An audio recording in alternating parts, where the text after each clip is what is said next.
Daily Happiness Journal number 92. In this post. Food for thought, what's the point? Picture of the day, snowy bench. Daily funny, ducks waking up. Daily happiness, surprise flowers. Daily quote by Marcus Aurelius. Writing blog, about Cleopatra. I have also created a video of this post for those who would prefer to watch and listen. I hope this little post will uplift and encourage you to see the good things all around you. I will post these during weekdays between Monday through Friday, when I have the time to write them from my MA studies, novel writing and day job. Food for thought. What's the point? You have a dream. Maybe you want to write a book. Create art. Put up a website on some special subject. At first you are excited about your idea. You begin to look around and see similar ideas already put into practice by others. You decide to have a peek at what the others have done. And then you get all depressed at seeing how well they have executed the very same idea you had. What's the point in you trying to do the same? There are already so many who are better than you. But that is not the point. The point is your unique voice and expression that matters. There will always be others you consider better than you, by the standards you set up in your own mind. But if you think the whole world is interested only in those who are better than you, think again. Your personality shines through everything you do, and that personality is the thing that draws your own audience to you. There are people out there searching exactly what you can offer, people who like your unique way of offering it.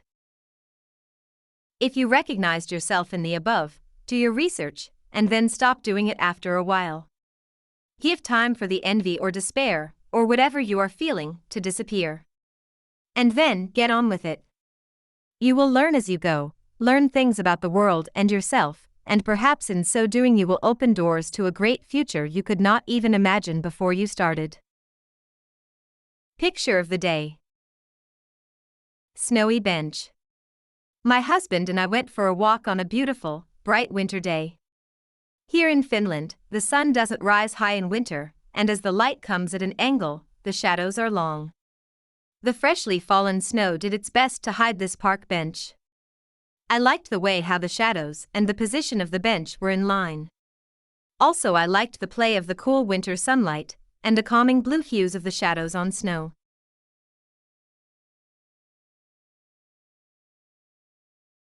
Daily funny. Ducks waking up. What time do ducks wake up? At the quack of dawn. Today's happiness. Surprise flowers. I cannot throw away plants that are alive. And that means I have some old plants that aren't perhaps all that pretty. As an example, there is a big flower pot where I have planted 4 old Madagascar widow's thrills. They bloomed years ago, and now they just add a little greenery to our home. Today when I gave water to them I noticed 2 tiny pink dots. For the first time in years the plants have begun to bloom. Just look at that bright color against the snowy forest behind the window. Daily quote. You have power over your mind. Not outside events. Realize this and you will find strength. Marcus Aurelius. Writing blog. About Cleopatra.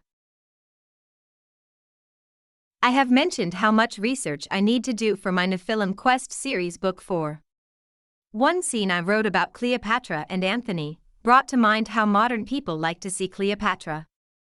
For many the visual image that comes to mind is Elizabeth Taylor as Cleopatra. A beautiful temptress. In fact, during her times Cleopatra was described not as beautiful. But it was said she was highly intelligent, spoke several languages. And as the only one of her Greek family she spoke the native language of Egypt, and had a captivating presence.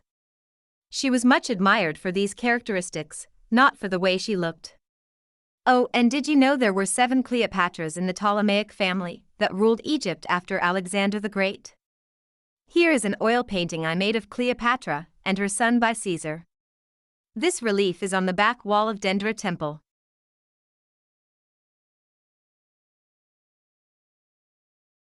Do you have a funny story you would like to see published in this letter? An event, what someone said. If so, send me your funny story in an email. I especially love the funny things children say. Or would you like to tell what made you happy today?